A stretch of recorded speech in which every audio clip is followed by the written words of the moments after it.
RTX 5060 udah resmi rilis dan udah dihujat banyak orang. RX 9060 XT juga udah nongol dan mungkin udah siap dihujat juga. Terus nggak usah beli GPU aja kah?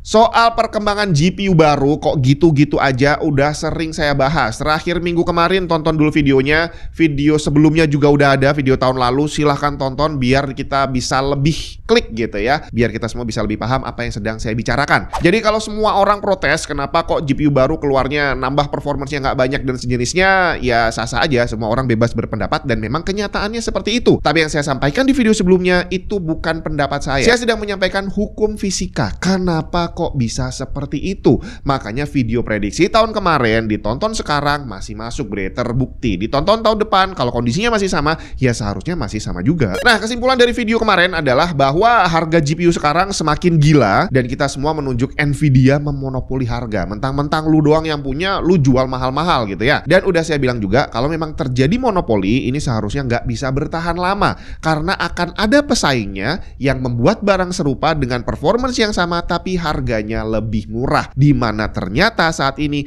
hal itu tidak terbukti. AMD berhasil bikin GPU yang performance-nya mepet-mepet nih sama Nvidia, tapi bukannya Nvidia dipaksa turun harga, AMD-nya yang naikin harga bre. Dan yang dilakukan sama Intel juga kurang lebih sama. Tapi kemarin sempat ada berita yang jadi angin segar karena katanya Cina sudah berhasil membuat GPU mereka sendiri. Apakah ini bakal jadi titik balik? Kita nggak tahu. Tapi yang pasti Lixuan Technology, sebuah perusahaan startup dari Cina, dikabarkan telah berhasil membuat G100, GPU yang punya performance menyaingi RTX 4060. Lixuan Technology didirikan tahun 2021 yang diisi para expert dari Silicon Valley dan dengan segala jatuh bangunnya, mereka berhasil membuat G100. Kabarnya GPU ini akan mulai dijual dalam jumlah kecil di kuartal ketiga 2025 dan akan diproduksi massal di tahun 2026. Apakah nantinya G100 dari Lixuan Technology ini akan bisa menjadi penyelamat? Ini yang masih susah untuk ditebak. Gratis voucher Steam 250.000 buat yang baru aja beli produk Asus. Hadiah langsung tanpa diundi. Asus Rate Your Gear. Kalau kamu baru beli produk Asus tertentu, coba tinggalin review di tempat kamu beli untuk dapetin voucher Steam tanpa diundi. Ada ratusan produk yang masuk dalam program ini dan pembelian pun bisa online maupun offline. Singkatnya sih beli, tulis review dan dapat hadiah. Promonya berbatas waktu sampai 31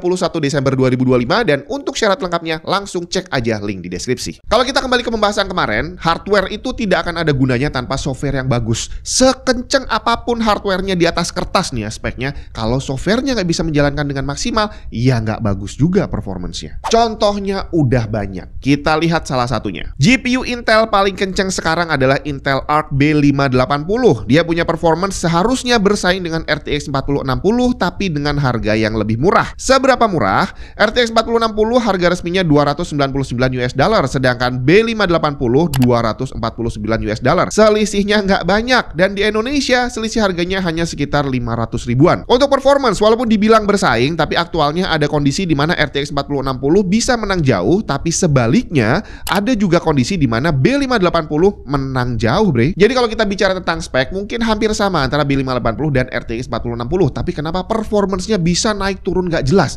Jawabannya adalah software, tergantung gamenya, dan game ini masuk ke software bre. Selain itu driver adalah software juga dan semua orang udah tahu bahwa driver itu bisa jadi sumber masalah. Dalam konteks persaingan antara RTX 4060 dan Intel Arc B580, walaupun dibilang performance-nya saling kejar-kejaran, ternyata dalam hal penjualan bedanya jauh banget bre. Dan kenapa hal ini bisa terjadi? Jawabannya adalah software. Dari beberapa pabrikan GPU yang sudah ada, Nvidia, AMD, dan Intel, nggak bisa dipungkiri bahwa Nvidia ini yang paling dikenal punya driver yang lebih bagus gitu ya. AMD banyak orang komplain drivernya nggak beres dan segala macam. Intel yang lebih baru juga sama. Drivernya boleh dibilang belum bisa menyaingi Nvidia gitu ya. Ditambah lagi di luar driver ada banyak software lain yang mendukung performance masing-masing. Seperti Nvidia punya DLSS, punya multi-frame generation, AMD punya FSR dan sejenisnya. Itu semua adalah software. Bagaimana dengan GPU Cina ini nanti? Apakah saat mereka keluar dan dibilang bisa menyaingi RTX 4060, apa iya akan bisa dibarengi dengan software pendukung yang bisa ke arah sana. Soalnya kalau kita bicara tentang Intel, sejauh ini dia adalah produsen CPU yang luar biasa gitu ya. Selama puluhan tahun mereka mendominasi dan baru mulai goyang saat Ryzen mulai muncul gitu ya. Dan dengan semua pengalaman dan resource yang mereka punya, mereka cuma bisa bikin GPU yang sekelas RTX 4060 bre. Dan itu untuk saat ini adalah GPU kasta paling rendah. Intel cuma bisa bikin GPU dengan kasta paling rendah bre. Dan itu pun dijual dengan harga yang tidak jauh lebih murah, cuma selisih 500.000. Jadi akhirnya begitu dijual, kita akan dihadapkan mau beli B580 atau beli RTX 4060. Bedanya cuma 500.000. Ya udah jelas akan banyak orang milih beli RTX 4060 dan ini sudah terbukti. Diperkirakan RTX 4060 punya market share 1200% lebih besar dibandingin Intel Arc B580. Dan apa iya, dengan kenyataan seperti ini, GPU Cina itu nantinya bakal bisa merubah pasar? Kayaknya berat banget. Apalagi tadi beritanya mereka juga cuma bisa bikin GPU yang sekelas RTX 4060, kelas paling bawah. Yang atasnya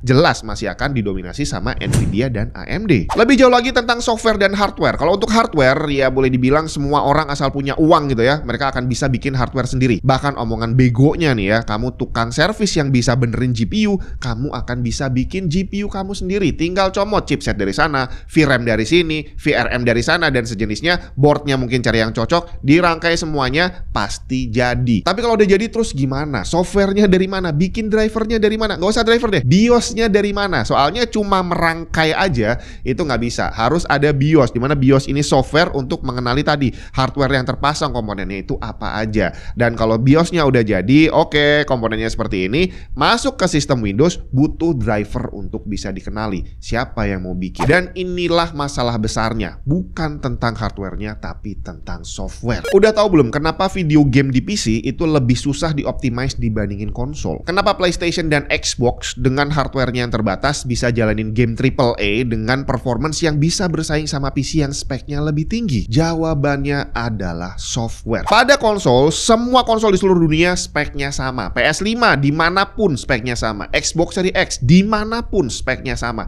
Jadi akhirnya para pembuat game yang bikin softwarenya, mereka hanya perlu melakukan optimalisasi untuk satu set hardware aja, bukan banyak hardware. Jadi kalau diibaratkan mobil untuk konsol, baik hardware maupun softwarenya, yang perlu mereka lakukan adalah bikin desain untuk satu kondisi aja. Jadi cukup bikin mobil untuk bisa jalan di jalan tol yang lurus dan selesai. Mesin, transmisi, roda, rem semuanya bisa dibuat optimal, bahkan bisa aja dikasih gigi 5 doang bre, selesai semuanya. Tapi begitu masuk ke PC langsung bubar semuanya, karena kombinasi hardware yang ada di PC tidak terhitung jumlahnya. Jadi pabrikan mobil ini harus bisa bikin mobil yang bisa jalan di jalanan halus, jalanan berlubang, off-road di lumpur, off-road naik gunung, di padang pasir, di pantai, dan sesekali nyemplung ke sungai. Dan semua orang maunya cuma ada satu mobil yang bisa jalan di semua kondisi tadi dan harus kencang semuanya. Nggak mungkin kan ya? Jadi akhirnya di sini saya kurang bisa berharap sama berita tentang GPU dari Cina tadi. Kenapa? Karena secara hardware semua orang bisa bikin bre.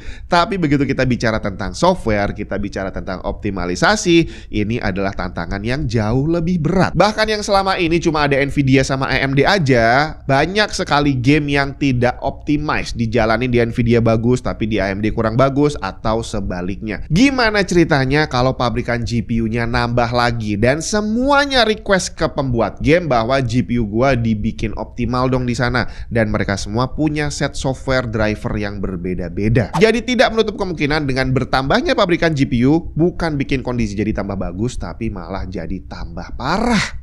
Gimana menurut kamu?